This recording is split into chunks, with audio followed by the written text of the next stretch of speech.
Hi, welcome back to our E! News Music Special. I'm David Adelson in London. It's hard to believe it's been nearly 40 years since four young lads from Liverpool crossed the Atlantic and changed music history forever. Now with the release of his new album, Paul McCartney is returning to some of his old Beatle ways. I recently had the opportunity to sit down and talk to Sir Paul. I think that's really one of the great advantages of being a musician, that no matter what kind of music you make, it just might help someone through a moment. Don't wanna let you take me down. Don't wanna get hurt second time around. Paul McCartney is happy these days. After a period of immense pain and mourning following the death of his wife Linda, McCartney is relaxed, open, and writing about his life on the new album, Driving Rain. The song called Magic was one that I'd written remembering Linda after she passed away. Rather than in a negative way, I was just remembering all the good stuff. Must have been magic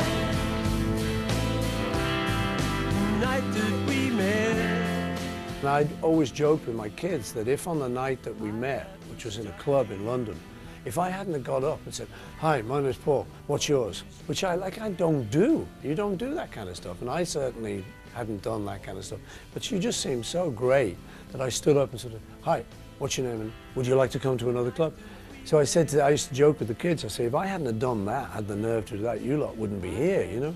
He's also in love again and engaged to Heather Mills, who he writes about on the album. Well, details we were engaged, that's it. That's it. Well, it's all very private stuff, all that, you know. Anyway, we're standing here for the cameras and we're very happy, and we'll get married sometime next year. It feels like you're in love and happy on this record. Yeah, well, I am. So that kind of shows anyway.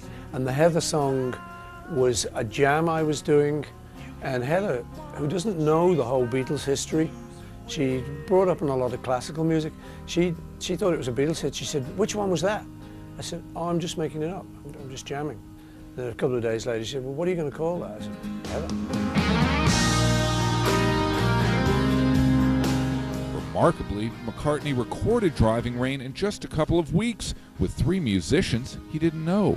Is it true that you did not meet the musicians until you actually gathered in the studio? Yeah, that's true. But in actual fact, it was really a good thing because none of us knew anything about each other. So it was all not to do with that. It was to do with just the music. Just like 4 guys meeting up to do some music, and that was the only concern. No doubt about it, life seems to have come full circle since the days of John, Ringo, and the late George Harrison. I know you never even tried, girl. I did an interview recently where I was talking about me and John showing up with the Beatles and saying to George and Ringo and George Martin, the producer, saying this is how it goes. And I realized that even they didn't know what the song was. You know, we just say this one goes like this, 8 days a week or something. And we just go, okay, let's make the record. Despite all that goes along with being Paul McCartney, the world's best-known musician has always kept it simple. Hey Jude, don't be afraid. I remember with John on Hey Jude, I'm playing him Hey Jude for the first time. And I said, the movement you need is on your shoulder. I leaned over and said, "I'll change that, don't worry, I'll change it." He said, "You won't, you know. That's like the best line in it." And so stuff you think is a bit corny or a bit too simple or a bit weird, sometimes you get another take on it and someone will say, "No, I really like that line. I like it because it's simple."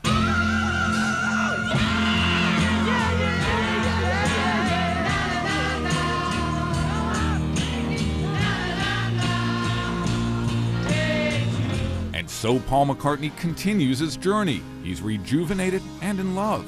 Oh, and don't let that famous British knighthood fool you. This Universal music legend is still pretty down to earth.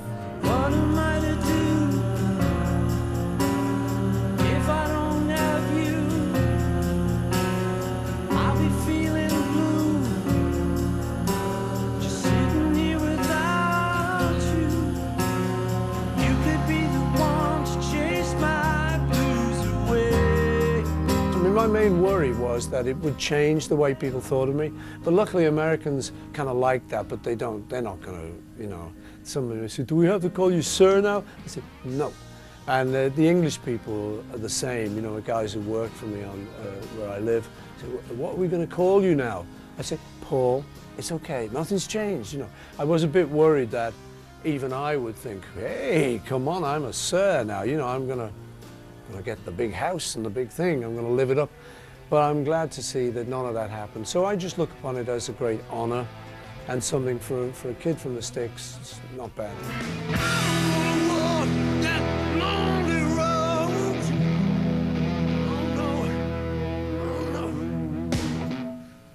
Coming up, it's a remarkable night of tears, bonding. This is the World Trade Center. Oh man, this is special. It happened to be our card before. And laughter. They're the only guys that I would bare my ass cheeks again for. For amber waves of grain. Paul McCartney did not participate in that event. He had other plans. Like everyone else, I thought, I want to do something, you know, but I'm not a fireman, I'm not a rescue worker, so there's no point me really going down there. I've got to think of something else. What he did was join VH1 and Miramax to help organize a stunning tribute and benefit concert for New York's firefighters and police. Seeing the firemen, you know, after you knew they were going back in that building when the rest of us would have had to run, just became embroiled in the whole thing. And so they gathered at Madison Square Garden for the concert for New York City, a 5-hour-plus live extravaganza. But throughout all the music and the entertainment, no one ever lost sight of the cause. It was unlike any concert I've ever seen, with over 5,000 police, fire, and emergency medical workers dominating the sold-out house. It was a moving and healing night of paying tribute.